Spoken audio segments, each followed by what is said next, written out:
guys, welcome back to my channel. So today we are going to discuss form third and form fourth. First and second हम previous video में किया था. So form third है हमारे पास f of p q z is equal to 0. So इस form में हमारे पास formula क्या रहता है, यहाँ पे हम लेट करते हैं u को x plus ay. लेट करने के बाद p की वैल्यू होती है dz by du and q की वैल्यू होती है a dz by du.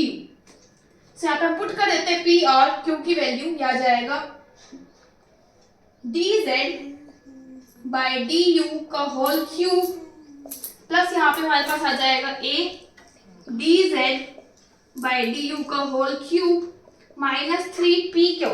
P की वैल्यू ये, Q की वैल्यू ये, से आ जाएगा A dz by du का whole square into z is equal to 0. So पूरी टर्म में से हम dz du का स्क्वायर कॉमन निकाल के 0 की साइड चला जाएगा, ये आ जाएगा dz by du plus a dz by du minus 3az is equal to 0. से आ जाएगा dz by du, यहाँ पे a का क्यूब आएगा 1 plus a cube is equal to 3az.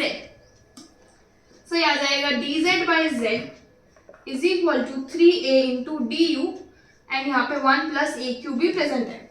Now next step is integrate. So 1 plus a cube log z is equal to 3au plus some constant b. So u की वैल्यू substitute कर लेते हैं. 1 plus a cube log z is equal to 3a, u की value है x plus ay plus b. So ये equation मान लो first and this is the second. So second हमारे पास सॉल्यूशन है. अब हम बात करते हैं यहाँ पे जनरल सॉल्यूशन. जनरल सॉल्यूशन के लिए हम b को पुट करेंगे phi a. सो आ जाएगा 1 plus a cube log z is equal to 3a x plus ay plus phi a. Let it be equation number third. Next इसको डिफरेंशिएट करते हैं विद रिस्पेक्ट टू a. जो भी simple equation है b को phi a put करने के बाद आई है, नेक्स्ट जो डिफरेंशिएट करने के बाद आई है a के रिस्पेक्ट में, वो दोनों हमारे पास सॉल्यूशन होते हैं जनरल सॉल्यूशन. सो ये फर्स्ट टर्म आ जाएगी 3a square log z is equal to 3, a के रिस्पेक्ट में करते हैं, a कैंसिल्स हो y plus 5 dash a. This is the equation number fourth. So after that you will write eliminating a between equations third and fourth gives the solution. Next we'll find singular solution. For singular solution we'll differentiate equation number 2 with respect to your a and b. So a के respect में करेंगे तो ये मिल जाएगा 3a square log z 3 plus y and b के respect में करेंगे तो मिल जाएगा 1 इज इक्वल टू 0. लेकिन 1 0 के इक्वल नहीं होता, सो यहाँ पे no singular solution exists. Next we have example number 9. Solve the partial differential equation z square p square plus q square plus 1 is equal to 1. So again हमारे पास ये form है f of p q z is equal to 0. So इस case में हम let करते हैं solution u is equal to x plus ay. p की वैल्यू होती है dz by du, q की वैल्यू होती है a dz by du. Substitute करते हैं इस इक्वेशन में, ये आ जाएगा z स्क्वायर p का square means dz by du का होल स्क्वायर प्लस q का square means a dz by du का whole square plus 1 is equal to 1.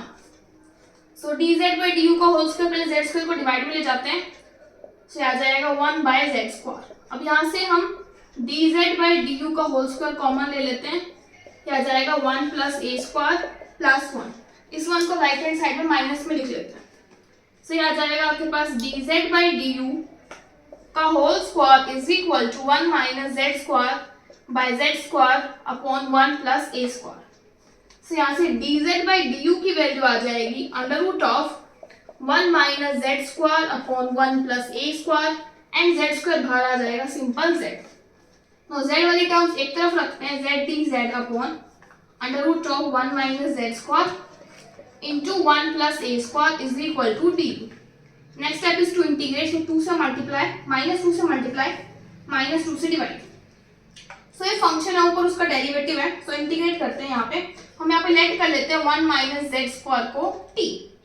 So minus 2z dz की वैल्यू आ जाएगी dt से आ जाएगा -1/2 as it is dt by under root of t। Under root of 1 plus a square constant है, right hand side में आ जाएगा u plus some constant of integration b। So under root t की हमारे पास solve करेंगे, से आ जाएगा t की पावर -12। टी की पावर -12 का इंटीग्रेशन सॉल्व करने के बाद माइनस टी आ जाएगा under root t under root of 1 plus a square is equal to u plus b. T की वैल्यू पुट करते हैं under root of 1 minus z square into 1 plus a square under root के अंदर है, u की value put करते हैं x plus a y plus your b. So ये आपके पास सॉल्यूशन आ जाता है आपका। This give you the complete solution. Next step हमारे पास है सॉल्यूशन ऑब्टेन करने के बाद एक चीज और हम कर सकते हैं, यहाँ पे स्क्वायरिंग भी कर सकते हैं आपको सॉल्यूशन के according.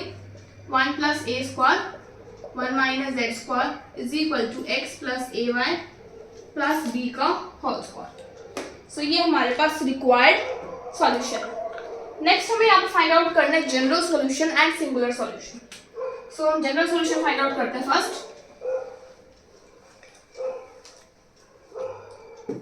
So for the general solution step same ही रहेगा, हम यहाँ पे b को पुट कर देंगे 5a। Let b is equal to 5a will get 1 plus a square into 1 minus z square is equal to x plus a y plus 5a का whole square. इसको माइनस में लिख लेते हैं 1 plus a square 1 minus z square minus of x plus a y plus 5a का whole square is equal to 0. Next step is differentiating this with respect to a. So we get 2a 1 minus z square minus of 2 आगे x plus ay plus 5a and अंदर वाले part को हम differentiate करते हैं with respect to a, will get y plus 5 dash a is equal to 0. So after eliminating a between these two equations will give you the general solution. Next we have to obtain singular solution. Singular solution की जो ये वाली equation है second equation, इसको हम differentiate करते हैं with respect to a and b. So direct मत कर दूं यहाँ पे differentiating, first with respect to b कर लेते हैं। जब बी के रिस्पेक्ट में करेंगे यहाँ पे हमारे पास आ जाएगा 0 इज इक्वल टू एक्स का 0 प्लस बी का 1। So 1 is not equal to 0, so no singular solution exists. A के रिस्पेक्ट में शो करना चाहो तो कर सकते हो, otherwise you can leave here. Next we have example number 10, same solution है। इक्वेशन आपको गिवन है of the form f of p q z is equal to 0। So हम लेट करते हैं solution u is equal to x plus a y. So यहाँ पे आपको सिर्फ कंप्लीट सॉल्यूशन फाइंड आउट करना है, क्वेश्चन में आपको गिवन है। एंड p की वैल्यू होती है dz बाई du, q की वैल्यू होती है a dz अपॉन du। सो ये हमारे पास आ जाएगा a स्क्वायर, ऐसे लिख लेते हैं a dz बाई du का whole square is equal to z का स्क्वायर, p का square means dz by du का whole square 1 minus again dz by du का whole square. So dz by du का होल स्क्वायर कैंसिल, से आ जाएगा a square upon z square is equal to 1 minus dz by du का whole square. So dz by du का whole square की value आ जाएगी 1 minus a square by z square, that is z square minus a square by z square is equal to your dz by du का whole square. यहाँ से find out करेंगे dz by du, that is under root of z square minus a square by z square, that is dz by du की value आ जाएगी under root of z square minus a square by में z। तो z वाली terms एक तरफ रखते हैं, z dz upon under root of z square minus a square is equal to du। Next step is to integrate, तो इसको हम 2 से मल्टीप्लाई कर लेते हैं, 2 से डिवाइड, फंक्शन ऊपर उसका डेरिवेटिव, सो इसको हम t कर लेते हैं। लेट यहाँ पे लिख लेते हैं एक स्टेप और z square minus a square को लेट किया t, तो 2z dz की वैल्यू हो जाएगी dt। से आ जाएगा 1/2 integration dt upon under root of t is equal to u plus b।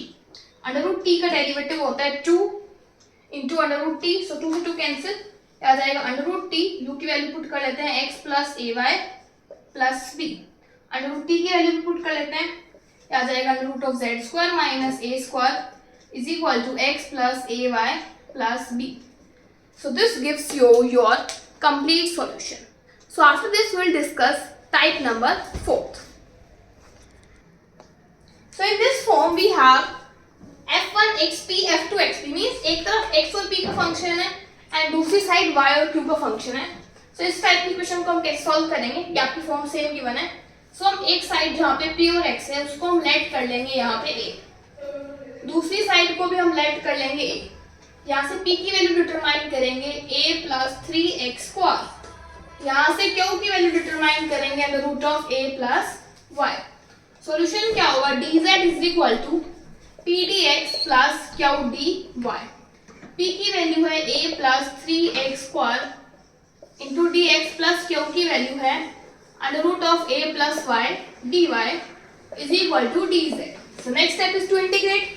So integrate करते हैं, z is equal to ax plus x cube plus a plus y की power 3/2 upon 3/2 plus some constant b. This is the required solution. Now similarly we'll discuss example number 12. So next we have example number 12. Again आपको दिख रहा है p y q x की form में. सो हम इसको इस फॉर्म में बनाते हैं f1 xp f2 yp. So p and x वाली टर्म्स को हम एक तरफ रख लेते हैं, इस x को डिवाइड में ले आते हैं is equal to q upon y. फिर इस पार्ट को हम लेट कर लेते हैं a के equal 1 plus x square by x square is equal to a. So p square की वैल्यू आ जाएगी a x square upon 1 plus x square. p की वैल्यू आ जाएगी under root of this, under root of a, x बाहर आ जाएगा और आ जाएगा under root of 1 plus x square. q y को भी हम लेट करेंगे a के इक्वल, q की वैल्यू आ जाएगी a y. सॉल्यूशन क्या होगा, dz is equal to p dx plus q dy. p की वैल्यू पुट करते हैं under root a x upon under root of 1 plus x square dx, q की value है a y dy is equal to dz. Integrate करते हैं, z is equal to, देखिए यहाँ पर इंटीग्रेशन के इसको 2 से मल्टीप्लाई एंड 2 से डिवाइड कर देते हैं. सो आ जाएगा मेरे पास 1/2. डायरेक्ट मैं इसका इंटीग्रेशन लिख रही हूँ, ये बन जाएगा under root of 1 plus x square into under root a है हमारे पास plus a y square by 2. अब इसको टी लेट करके सॉल्व कर लीजिएगा, काफी बार हम कर चुके हैं. प्लस एक कांस्टेंट आ जाएगा b. So this is your complete solution. Now we have example number 13. Find the complete integral of this equation. So again हमारे पास ये equation f of x p y q की फॉर्म में नहीं है, but we can reduce it. देखिए कैसे, हम t की वैल्यू पुट कर देते हैं dz बाय dx या cos z by cos x. आप अकॉर्डिंग पार्शियल डेरिवेटिव लेना चाहते हैं पार्शियल डेरिवेटिव ले लेते हैं यहाँ पे, अदरवाइज कुछ क्वेश्चन में इसने पार्शियल ले रखे हैं, कुछ क्वेश्चन में टोटल ले रखा है. q की value curl z by curl y. So ये आ जाएगा z curl z by curl x का whole square minus curl z by curl y का whole square is equal to x minus y. तो z को अंदर ले जाते हैं, ये बन जाएगा under root z curl z by curl x का whole square minus under root z curl z by curl y का whole square is equal to x minus y. से यहाँ पे हम सब्स्टिट्यूट करते हैं, कर्ल x को हम पुट करते हैं capital of curl x, small curl y को हम पुट करते हैं capital of curl y, under root z curl z को पुट करते हैं हम कैपिटल ऑफ z. ऐसा करने के बाद जब हम इंटीग्रेट करेंगे, स्मॉल x की वैल्यू कैपिटल x की इक्वल, स्मॉल y की वैल्यू कैपिटल y की इक्वल. यहाँ पे इंटीग्रेट करने के बाद z की पावर 3/2 अपॉन 3/2 कैपिटल z की वैल्यू हो जाएगी. तो यहाँ पे हमारे पास बन जाएगा curl z capital curl z by curl x का whole square minus curl z by curl y का whole square is equal to x minus y. सो हमारे पास जो x माइनस y है, देखिए यहाँ पे curl z by curl x को हम पुट कर देते हैं कैपिटल p, कुछ स्मॉल वाले को स्मॉल से, कैपिटल वाले को कैपिटल से. So p square minus q square is equal to x minus y. Form बन के हमारे पास p q and x y, x and p वाली टर्म्स एक तरफ, q एंड y वाली टर्म्स एक तरफ. इस टर्म को हम लेट करेंगे a के इक्वल एंड इस टर्म को भी हम लेट करेंगे a के इक्वल. So यहाँ से p की वैल्यू आ जाएगी under root of a plus x, q की वैल्यू आ जाएगी under root of a plus y. Solution क्या होगा, dz is equal to capital P dx plus q capital D capital Q dy। So capital P की value under root of a plus x dx, q की value under root a plus y dy is equal to dz। Integrate कर लेते हैं, क्या जाएगा a plus x की power 3/2 upon 3/2 capital z। देखिए यहाँ पे कैपिटल टर्म्स ही लिखी जाएंगी सारी। सो हमारे पास ये आ जाएगा a dx plus this. Further हम क्या कर सकते हैं, जो कैपिटल x प्लस a है इसको थोड़ा सा यहाँ पे कर लेते हैं। देखिए जो dz है वो कैपिटल में लिखा जाएगा। अब हमें इंटीग्रेट, ये तो स्मॉल है, अब हम यहाँ पे वैल्यू पुट करते हैं। देखिए so dz is equal to capital P की वैल्यू है हमारे पास under root of a plus x capital dx plus q की वैल्यू है under root of a plus y capital dy। अब इसका इंटीग्रेशन पॉसिबल नहीं क्योंकि यहाँ स्मॉल यहाँ कैपिटल है। सो dz को हम सब्स्टिट्यूट कर लेते हैं, वैल्यू हमारे पास dz की वैल्यू होगी under root z curl z is equal to under root of a plus x. So a plus x as it is, capital dx को हम पुट कर सकते हैं small dx plus under root of a plus y यहाँ पे put कर सकते हैं हम स्मॉल dy। अब यहाँ पे इंटीग्रेशन हम परफॉर्म कर सकते हैं। सो ये हमारे पास आ जाएगा z की पावर 3/2 अपॉन 3/2, क्या जाएगा a प्लस एक्स की power 3/2 upon 3/2, here also a plus y की power 3/2 upon 3/2 plus b। It gives your solution.